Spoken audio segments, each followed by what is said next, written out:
Ela pediu uma bênção, mas recebeu uma provação primeiro, e por muito tempo, ela acreditou que tinha pedido a coisa errada.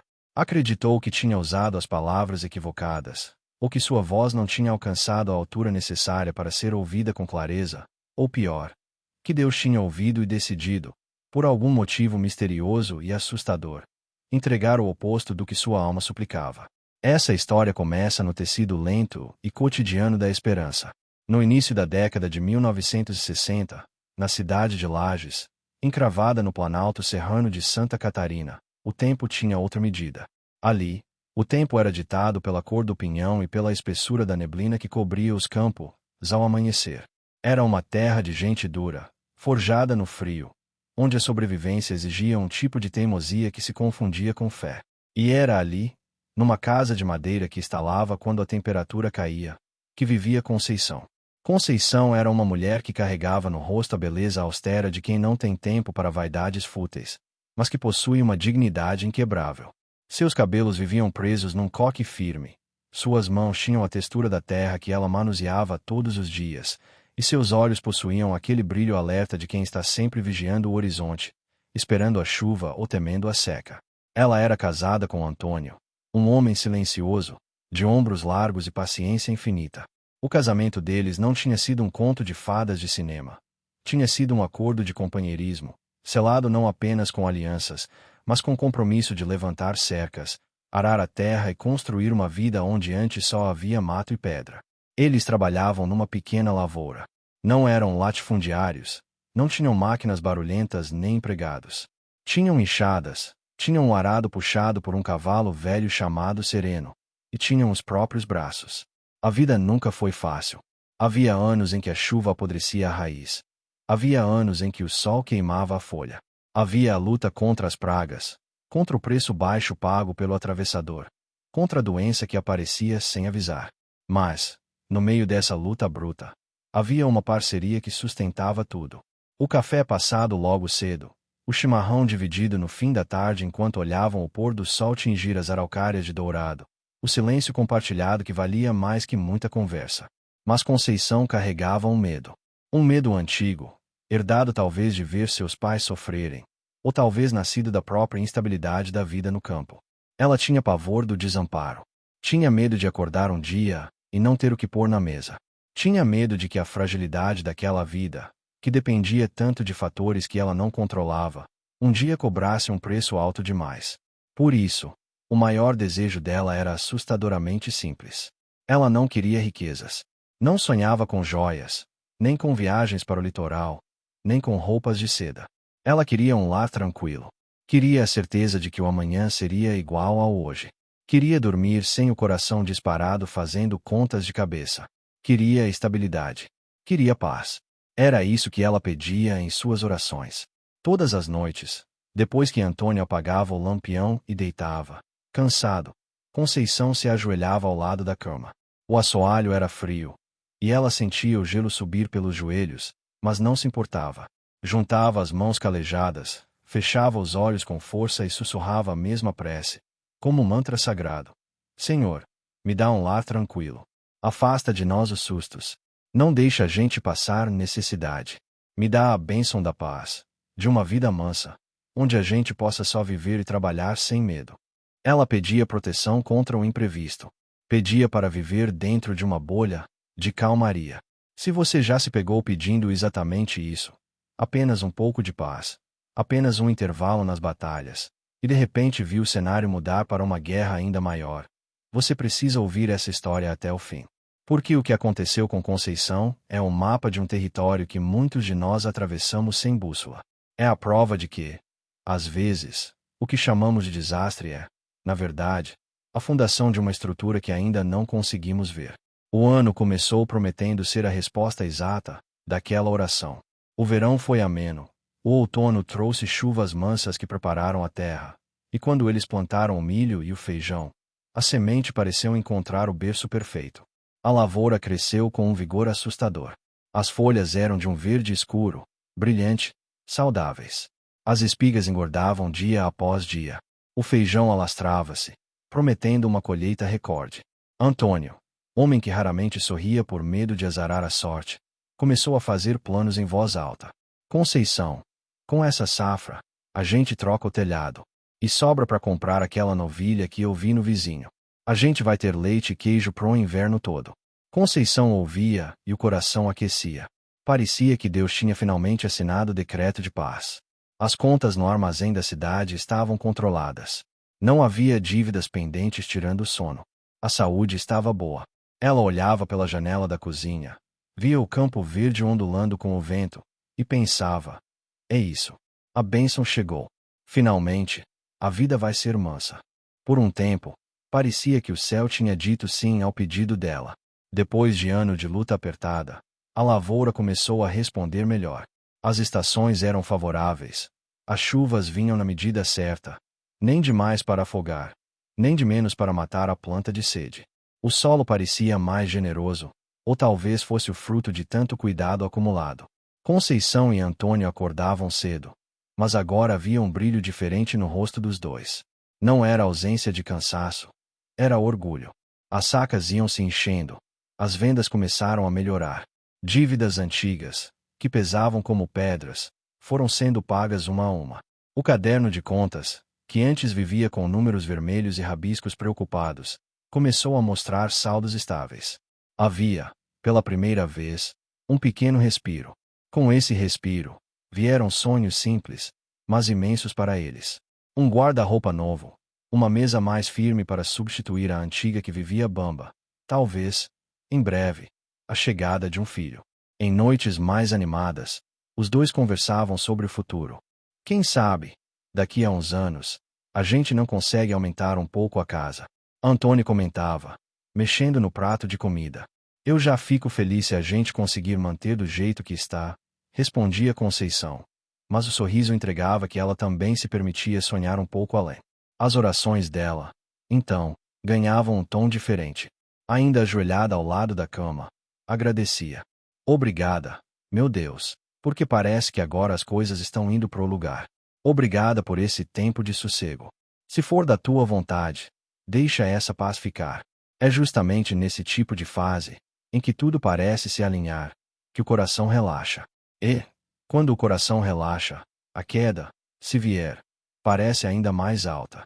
Conceição não sabia, mas estava prestes a descobrir o que significa pedir uma bênção e receber, antes, uma aprovação. Ela não sabia, não tinha como saber, que a bênção não era colheita, e que a paz que ela pedia não podia ser entregue naquela calmaria, porque aquela calmaria era frágil. Qualquer vento a derrubaria.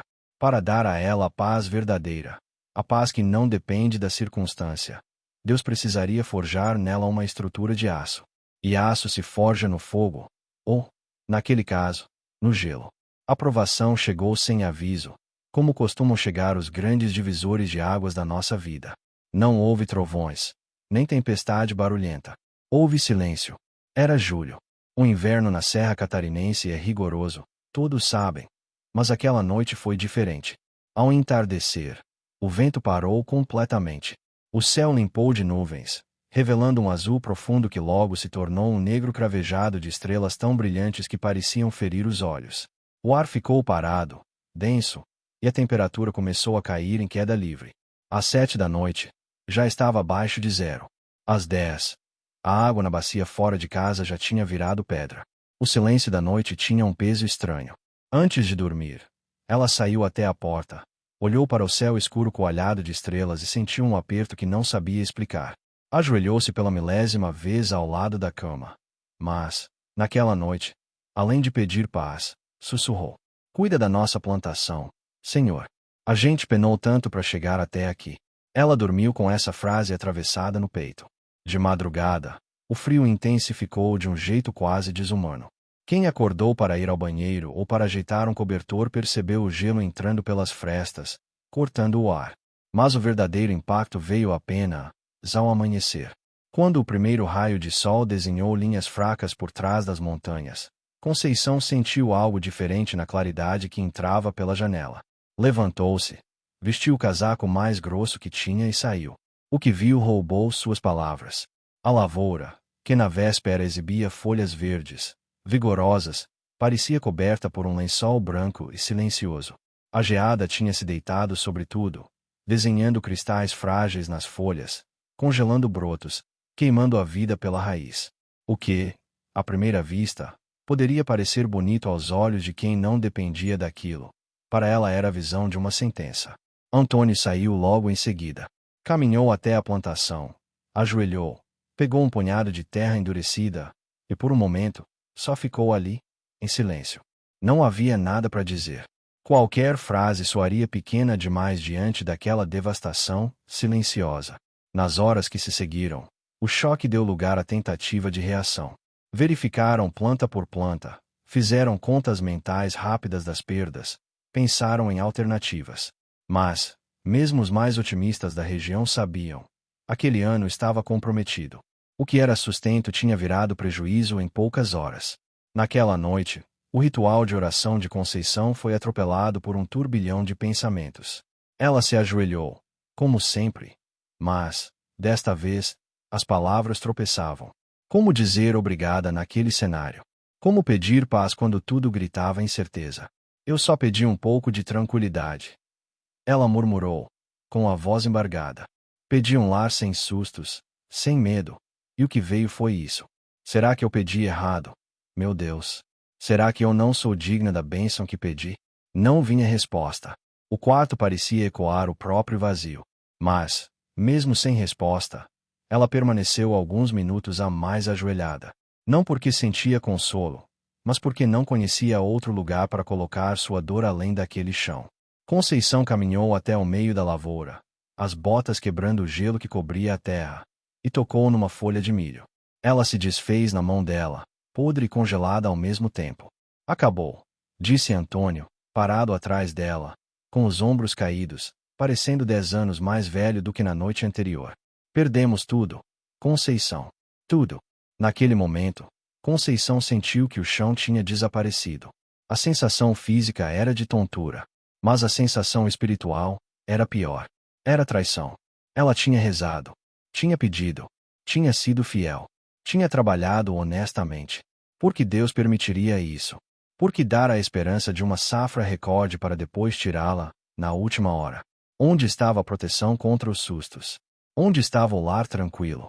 A oração dela parecia ter sido devolvida com escárnio. A noite seguinte foi a mais longa da vida dela. Ela tentou rezar, ajoelhou-se por hábito, mas as palavras não saíam. Sentia raiva, sentia medo. Olhava para o futuro e via um buraco negro. As contas, que ela achava que pagaria com a venda da colheita, agora eram monstros que bateriam a porta. A fome, que era um fantasma distante, agora sentava-se à mesa com eles. Eu pedi paz. Ela sussurrou para o escuro do quarto. E o Senhor me deu um inferno. Os dias que se seguiram foram uma descida contínua. Sem a colheita, o crédito no armazém foi cortado. O dinheiro guardado acabou em semanas, comprando apenas o indispensável. A vergonha de não ter como pagar começou a corroer Antônio. Ele, homem orgulhoso de sua capacidade de prover, murchava dia a dia, mais rápido que a plantação morta. Foi num jantar silencioso, onde comiam apenas polenta e couve, que Antônio soltou os talheres e disse, sem olhar nos olhos dela: eu vou ter que ir, Conceição. Ela parou de mastigar, o coração disparando. Ir para onde, Antônio? Falaram que tem corte de madeira e colheita de maçã para as bandas de São Joaquim e Vacaria. Estão pagando por dia. Aqui eu não tenho o que fazer. Se eu ficar, a gente passa fome. Eu preciso ir para trazer dinheiro. Conceição sentiu o pânico subir pela garganta. Ficar sozinha, naquele lugar isolado, no meio do inverno, sem ele, que era sua segurança, sua força física, seu companheiro. Não, Antônio. A gente dá um jeito. Vende as galinhas, vende o cavalo. E depois, ele a interrompeu, com doçura triste. Quando acabar o dinheiro do cavalo, a gente come o quê? Eu tenho que ir, Cissa. É o único jeito. A despedida, 3 dias depois, foi um corte a seco na alma de Conceição. Ela arrumou a pequena mala de couro dele. Colocou as camisas remendadas, um pote de doce que tinha sobrado, um pedaço de queijo. Caminhou com ele até a porteira. O vento soprava frio, levantando a poeira da estrada. Eles se abraçaram sem dizer muito, porque a dor era grande demais para caber em palavras. Eu mando dinheiro assim que receber. Ele prometeu. Cuida da casa. Cuida de você. Vai com Deus. Ela respondeu, a voz falhando. E ele foi. Conceição ficou parada na porteira até que a figura dele virasse um ponto pequeno no horizonte e depois sumisse na curva. Quando ela voltou para dentro de casa e fechou a porta, o silêncio caiu sobre ela como uma pedra de toneladas. Agora, ela estava sozinha. A lavoura estava morta. O marido estava longe. O dinheiro não existia. A provação não era apenas financeira. Era existencial. Ela se sentia a mulher mais desamparada do mundo. Onde estava o Deus que ouvia orações? Onde estava a bênção? Os primeiros meses sozinha foram de sobrevivência bruta. Conceição acordava, cuidava dos poucos animais que restaram, cortava lenha, tarefa que antes era de Antônio e que deixava as mãos dela em carne viva, buscava água, tentava manter a horta doméstica viva contra o frio. A noite era o pior momento. O medo de ladrões, o medo de ficar doente sozinha, o medo de Antônio não voltar. Cada estalo da madeira da casa soava como um tiro.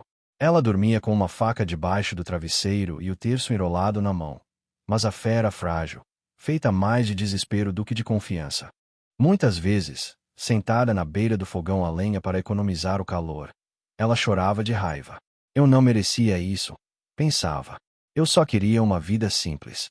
Por que tanta dificuldade? O que eu fiz de errado? A tentação de largar tudo era constante. Pensava em vender a terra por qualquer valor, ir para a cidade, trabalhar de servente, qualquer coisa que a tirasse daquele isolamento e daquela responsabilidade. Mas havia uma raiz nela, uma raiz teimosa, profunda, que a impedia de desistir. Talvez fosse a lembrança do pai dizendo que a terra é sagrada. Talvez fosse o orgulho de não querer dar o braço a torcer para o destino. Ela ficava e sofria. Foi no auge desse inverno da alma, quando a despensa já mostrava o fundo das latas, e a esperança estava por um fio, que a virada começou. E, curiosamente, não começou com ela recebendo ajuda. Começou com ela sendo obrigada a dar o que não tinha. Numa tarde cinzenta, bateram palmas no portão. Conceição estremeceu. Quem seria? Enxugou as mãos no avental e foi espiar pela fresta da janela. Viu uma mulher magra, enrolada num chale velho, segurando a mão de duas crianças pequenas. Reconheceu.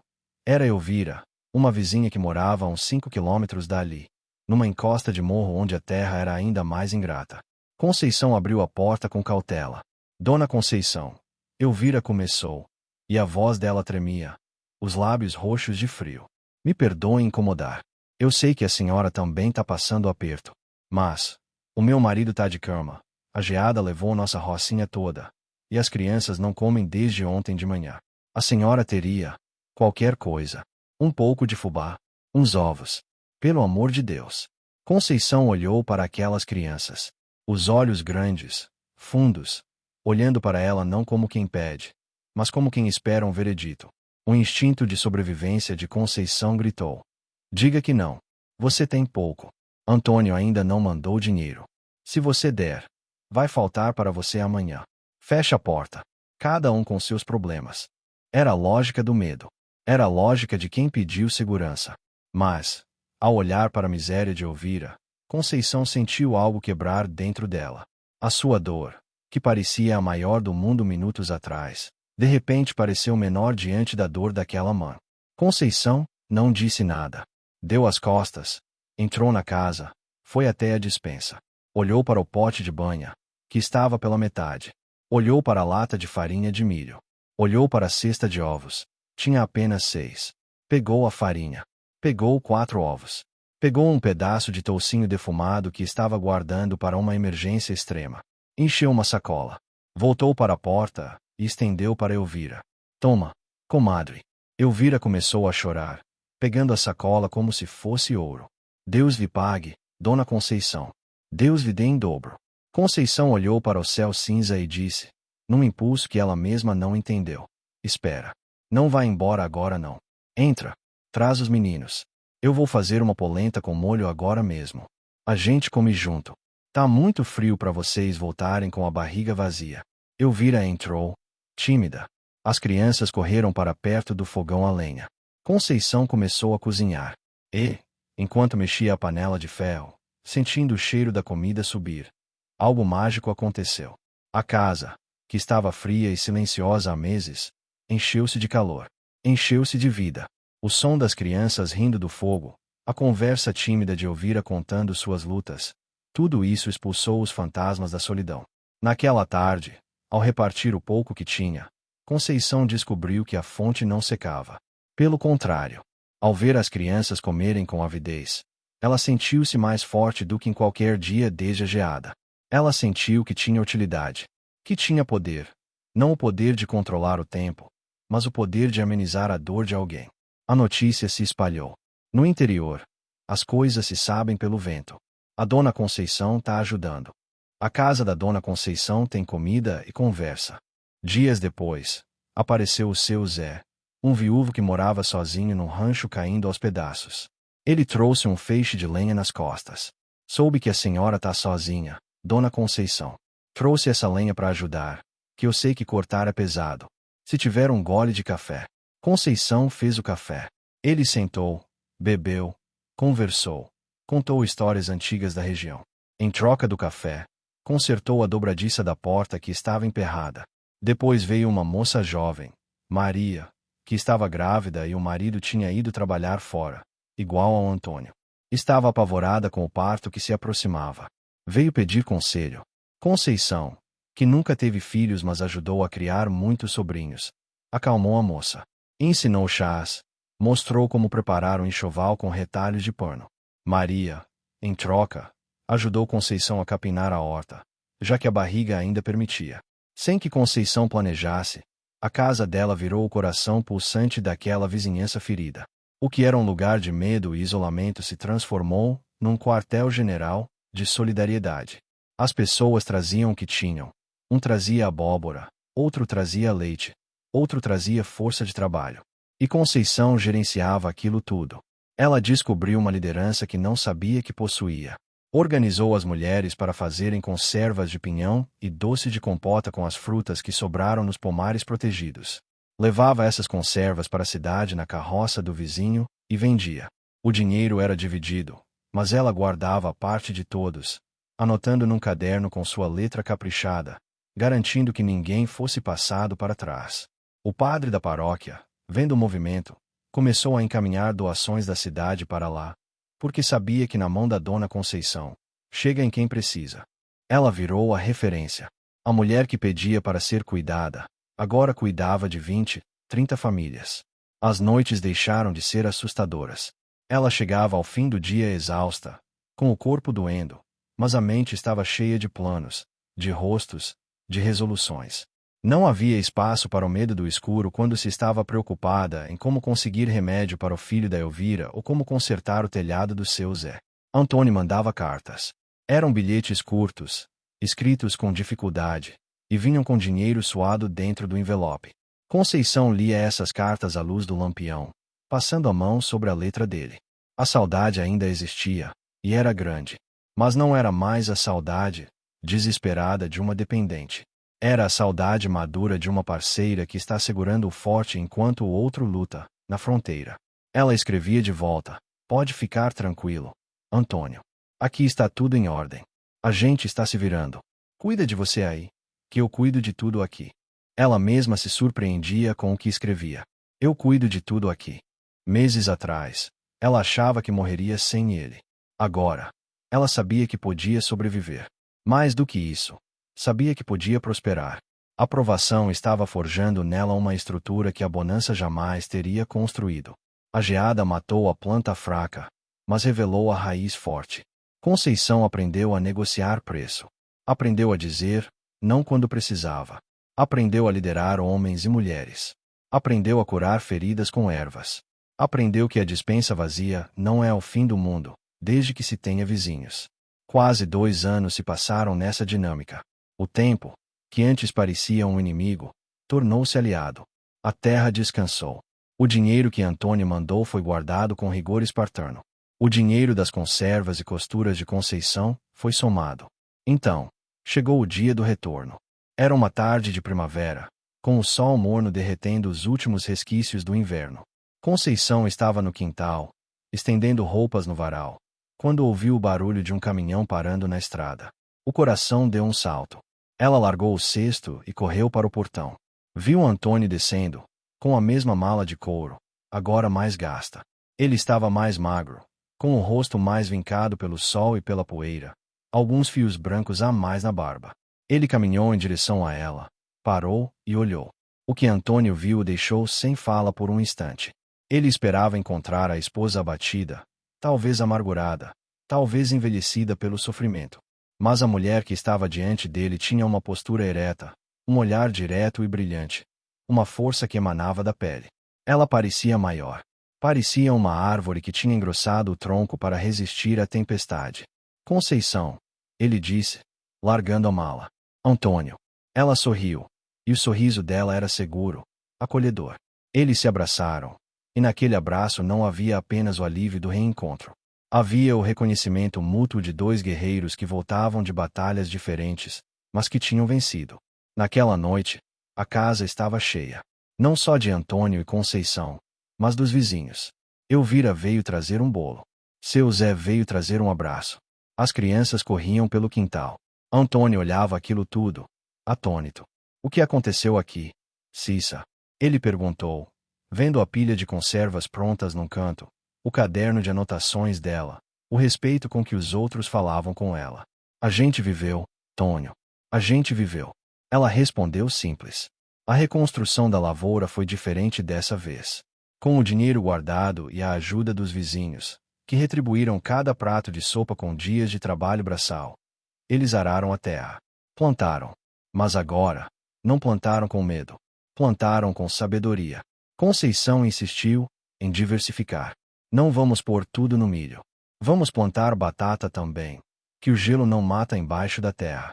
Vamos aumentar a horta. Vamos ter mais galinhas. Ela tinha visão estratégica agora. A safra seguinte foi abençoada. Não foi fácil. A vida no campo nunca é. Mas foi farta. E a casa de Conceição nunca mais voltou a ser silenciosa. Mesmo nos tempos bons, ela manteve o hábito de ajudar, de reunir, de liderar.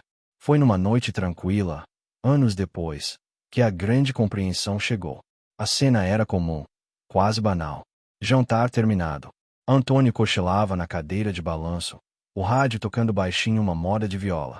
O cheiro de café fresco pairava no ar. A casa estava firme. O celeiro estava cheio. Lá fora, o vento soprava, mas as janelas estavam bem vedadas. Conceição estava sentada à mesa, debulhando feijão para o dia seguinte.